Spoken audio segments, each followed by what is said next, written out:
Hello everyone, welcome to CS Pathshala by Vishwendra Chaudhary. स्वागत है आप सभी का एक और नई वीडियो में। तो जैसा कि आपको पता है, हमने टफल की सीरीज स्टार्ट करी है।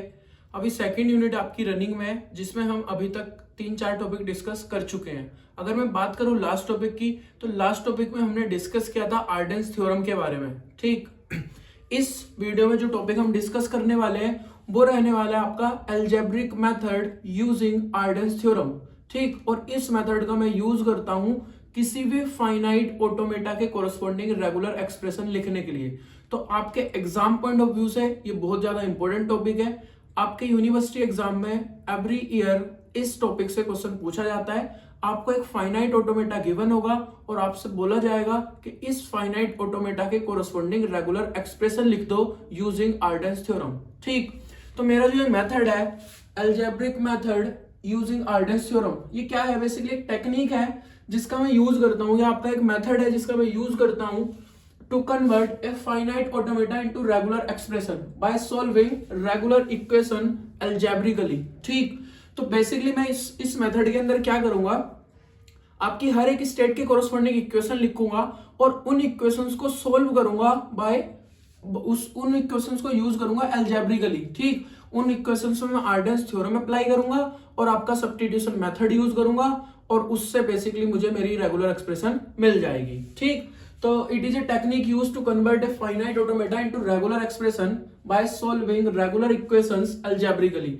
तो मैं कुछ यहाँ पे आपकी इक्वेशंस लिखूंगा, ठीक, रेगुलर एक्सप्रेशन इक्वेशंस लिखूंगा और उसको बेसिकली मैं एल्जेब्रिकली सोल्व करूंगा और उसमें यूज करूंगा मैं बेसिकली आपकी आर्डेंस थ्योरम। इसीलिए हमने इससे पहले आर्डेंस थ्योरम पढ़ी थी और आपका बेसिक सब्स्टिट्यूशन मेथड। ठीक, तो एक बार इसका प्रोसीजर समझ लेते हैं कि आपको कैसे कैसे करना है। अगर आपको कोई फाइनाइट ऑटोमेटा दे रखा है और आपसे बोला गया है कि इसके कोरस्पॉन्डिंग आप एक एक्सप्रेशन लिखो, रेगुलर एक्सप्रेशन लिखो, तो आप कैसे लिख सकते हो? कुछ स्टेप्स है, पहले उसकी बात करता हूं।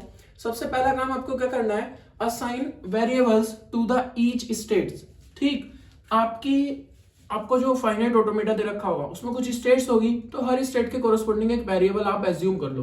फॉर एग्जांपल, आपने क्यू नोट के कोरस्पॉन्डिंग बी नोट ले लिया, क्यू वन के कोरस्पॉन्डिंग बी वन ले लिया एंड क्यू एन के कोरस्पॉन्डिंग बी एन ले लिया। ऐसे आप हर एक स्टेट के कोरस्पॉन्डिंग एक वेरिएबल असाइन कर दोगे। देन सेकंड आपका इंपॉर्टेंट है, right equation for each state. ठीक, आपको हर एक स्टेट के लिए इक्वेशन लिखनी है यूजिंग इनकमिंग ट्रांजिशंस। इक्वेशंस कैसे लिखोगे आप? जो भी उस पर्टिकुलर स्टेट पे आपके इनकमिंग ट्रांजिशंस है उसकी हेल्प से। बेसिकली जो आपकी इक्वेशन होगी वो क्या रिप्रेजेंट करेगी, showing how a state can be reached. Basically अगर आप एक स्टेट की इक्वेशन लिख रहे हो, फॉर एग्जांपल क्यू नॉट आपकी स्टेट है, तो इसकी इक्वेशन रिप्रेजेंट करेगी कि आप क्यू नॉट पे कैसे पहुंच सकते हो। ठीक, तो कैसे पहुंच सकते हो वो इसकी जो इनकमिंग है जिसे वो बताएगी। फॉर एग्जांपल, इस पर्टिकुलर स्टेट पे आपकी एक स्टेट आ रही है Q1 से। ठीक, एक आपका ट्रांजिशन हो रहा है फॉर एग्जांपल Q2 से।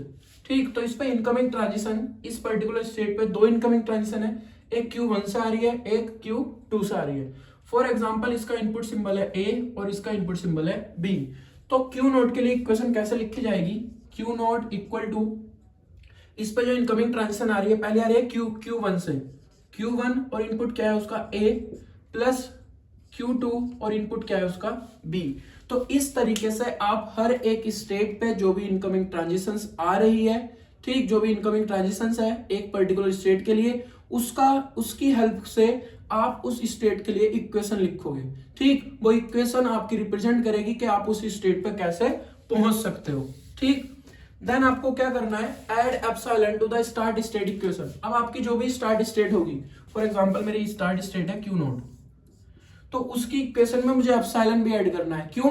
क्योंकि मैं आपकी किसी भी स्टेट की इक्वेशन क्या रिप्रेजेंट कर रही है कि आप उस स्टेट पे कैसे पहुंच सकते हो। ठीक, किस स्टेट से और किस इनपुट के कोरस्पॉन्डिंग। लेकिन मैं स्टार्ट स्टेट से ही आपका स्टार्ट करता हूं हमेशा। मैं स्टार्ट स्टेट पे तो पहुंचूंगा ही पहुंचूंगा, चाहे मैं कुछ इनपुट दूं या ना दूं। ठीक, तो अगर मैं कोई इनपुट नहीं दे रहा तब भी मैं आपकी स्टार्ट स्टेट पे पहुंच पा रहा हूं, तो उसको मैं कैसे रिप्रेजेंट करूंगा, एप्सिलॉन से। तो आपकी स्टार्ट स्टेट की इक्वेशन में मैं एप्सिलॉन भी ऐड कर दूंगा। ठीक, देन आपको क्या करना है, जो आपने इक्वेशंस बनाई हैं उनको रीअरेंज करना है और उस पर आपको अप्लाई करनी है आर्डेंस थ्योरम। आर्डेंस थ्योरम आपकी क्या कहती थी कि अगर आपके पास दो रेगुलर एक्सप्रेशन है P एंड Q, तो अगर आप एक इक्वेशन लिखते हो R equal to Q plus R P, तो इसका एक ही सॉल्यूशन होगा और वो होगा R equal to Q P star. ठीक, तो बेसिकली आपको करना क्या है, आपकी इक्वेशन को इस फॉर्म में कन्वर्ट करना है और उस पर आर्डेंस थ्योरम अप्लाई करनी है। देन आपको सब्स्टिट्यूशन मेथड यूज करना है।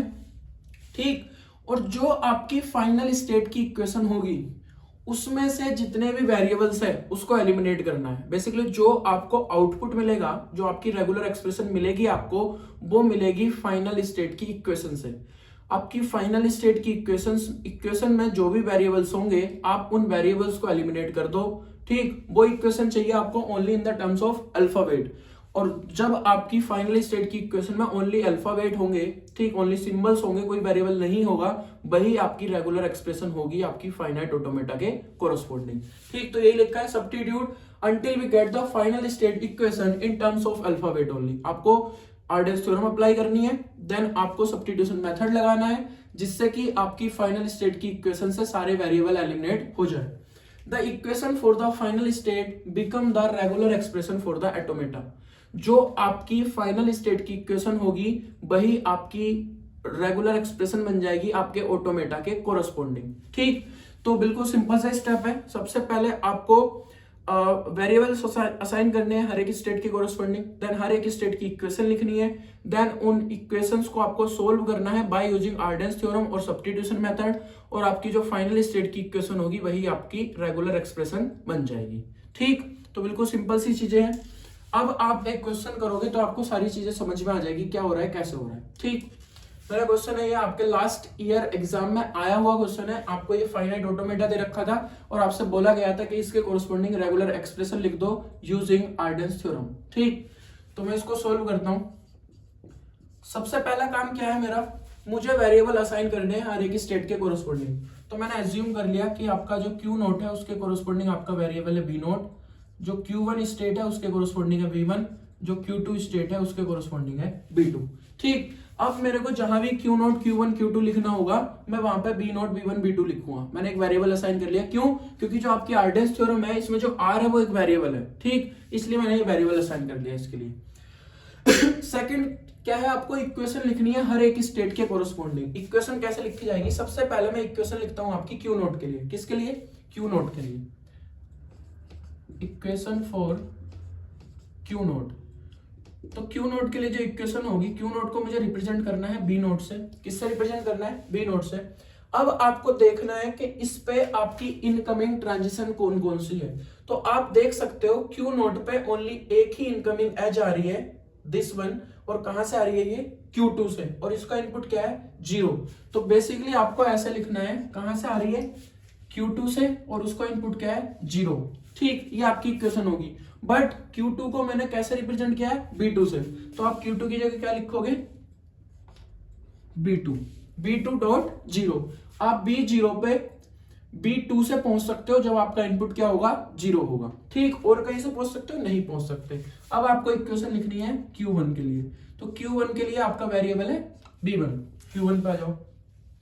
Q1 पे देखो आप कहां कहां से पहुंच सकते हो। इनकमिंग ट्रांजिशन देखो इस पे, तो इस पे एक इनकमिंग ट्रांजिशन तो है Q नोट से, ठीक, और एक इनकमिंग ट्रांजिशन है Q1 से।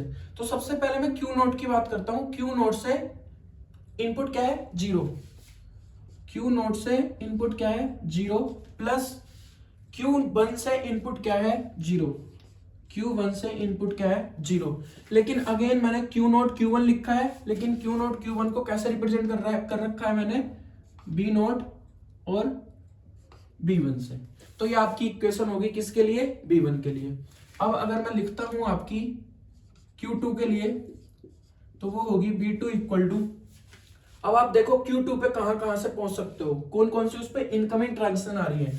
आप देखो Q नोट से भी आ रही है 1 के कोरस्पोंडिंग, Q1 से भी आ रही है 1 के कोरस्पोंडिंग, और Q2 से भी आ रही है 1 के कोरस्पोंडिंग। यानी कि Q note 1 plus Q1 1 plus Q2 1।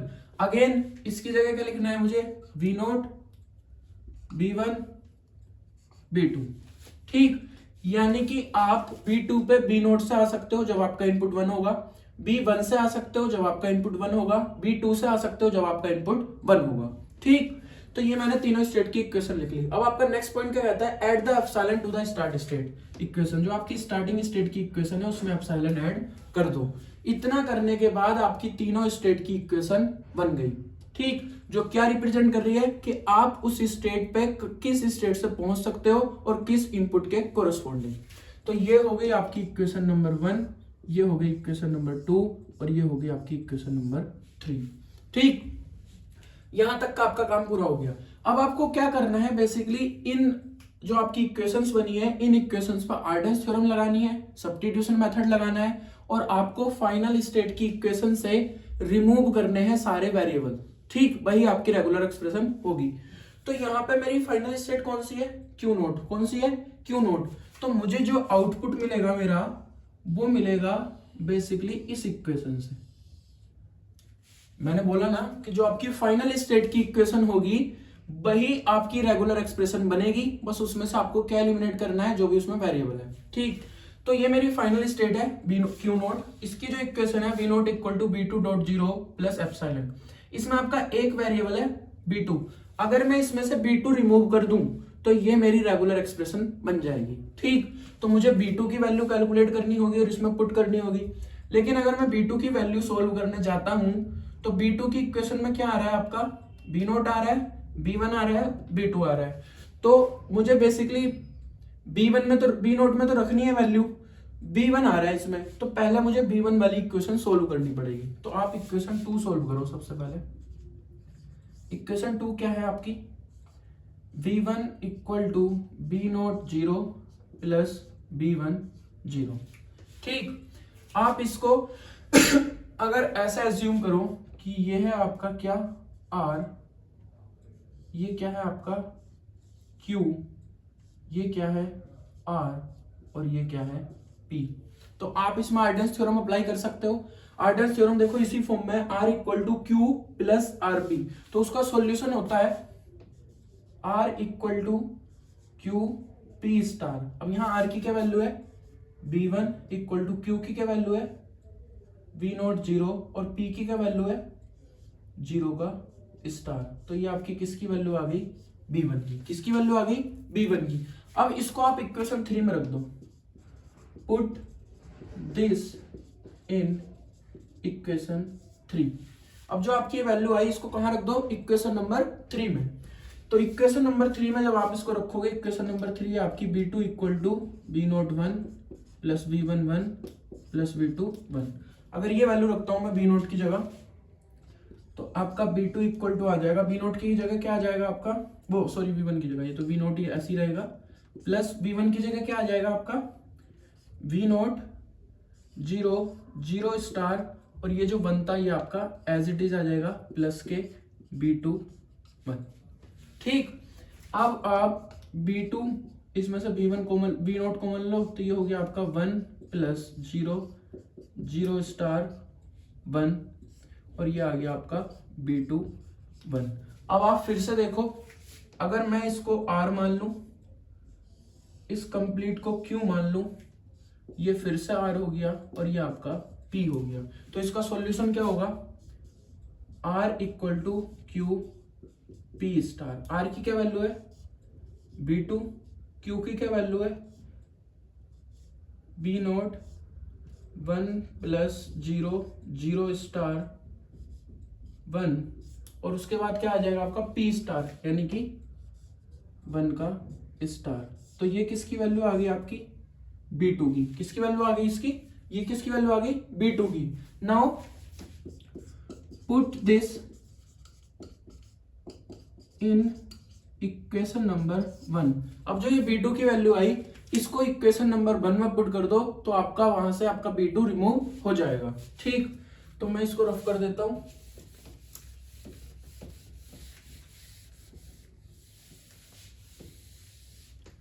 तो मेरी B2 की इक्वेशन, B नोट की इक्वेशन क्या है, B naught equal to B2.0 plus के एप्सिलॉन।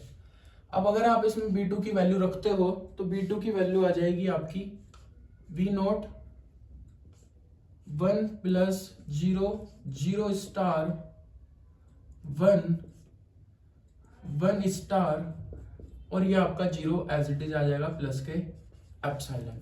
ठीक, ये बी नोट की इक्वेशन बन गई। क्या मैं इसको ऐसे लिख सकता हूं, B naught equal to epsilon plus B naught 1 plus 0 0 star 1 1 star 0 लिख सकता हूं। बस मैं एप्सिलॉन को पहले लेके आ गया, इसको मैं बाद में ले गया। अब आप देखो अगेन, ये हो गया आपका आर क्यू आर और ये हो गया आपका पी।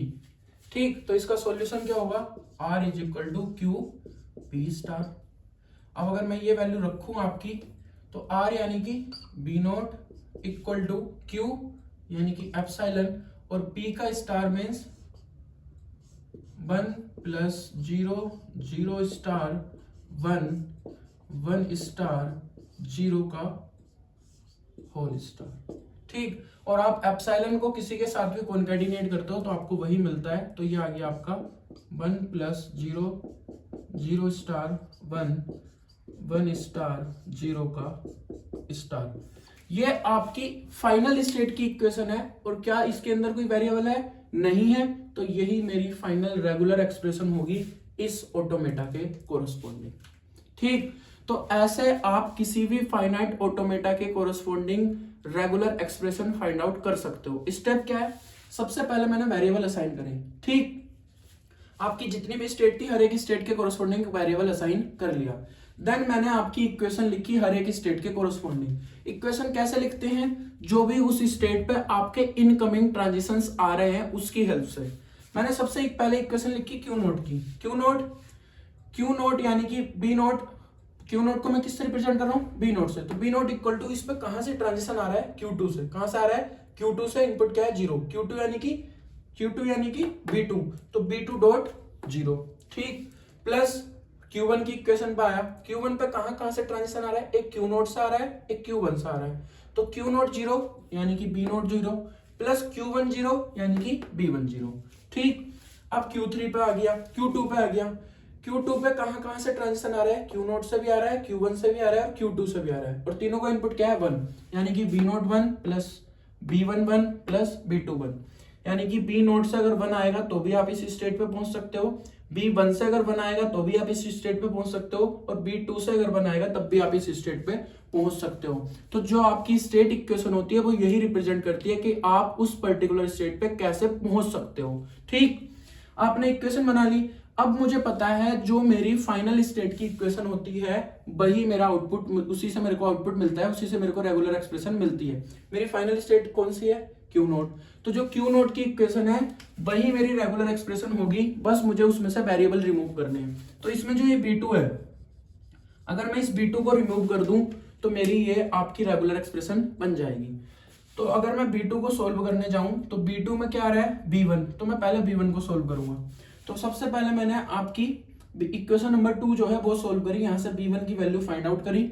ठीक, आर्डेंस थ्योरम लगा के। उसके बाद ये वैल्यू रख दी मैंने थर्ड इक्वेशन में। थर्ड इक्वेशन मैंने सोल्व करी, वहां से मुझे वैल्यू मिली B2 की, और B2 की वैल्यू रख दी मैंने इक्वेशन नंबर 1 में। जब मैंने इक्वेशन नंबर 1 में आपकी B2 की वैल्यू रखी और मैंने उसको सोल्व किया तो मेरी आपकी रेगुलर एक्सप्रेशन आ गई, आपका B2 उसमें से रिमूव हो गया। इस कंप्लीट मेथड को सोल्व करने के लिए जो आपका सिस्टम ऑफ इक्वेशंस था, इसको सोल्व करने के लिए मैंने दो ही चीजें यूज करी, एक आपकी आर्डेंस थ्योरम और एक आपका सब्स्टिट्यूशन मेथड। ठीक, तो आई होप आपको क्लियर हुआ होगा कि algebraic method using Arden's theorem क्या है आपका, कैसे आप इस मेथड का यूज करके एक फाइनाइट ऑटोमेटा के कोरस्पोंडिंग रेगुलर एक्सप्रेशन लिख सकते हो। नेक्स्ट वीडियो में हम इसके 2-4 क्वेश्चन और डिस्कस करेंगे ताकि आपको और अच्छे से क्लियर हो जाए, क्योंकि आपके एग्जाम में बहुत इंपॉर्टेंट है ये, हर बार आपका क्वेश्चन पूछा जाता है। तो आई होप आपको चीजें क्लियर हुई होगी। फिर भी अगर आपको कोई डाउट आता है तो आप कमेंट सेक्शन में पूछ सकते हो। प्लस अगर मेरी वीडियो से आपकी थोड़ी भी हेल्प हो रही है कहीं ना कहीं, तो प्लीज लाइक कर देना वीडियो को, मेरे चैनल को सब्सक्राइब कर लेना और अपने दोस्तों के साथ शेयर कर देना। मिलते हैं नेक्स्ट वीडियो में इसके क्वेश्चंस के साथ, तब तक अपना ध्यान रखो, बाय बाय।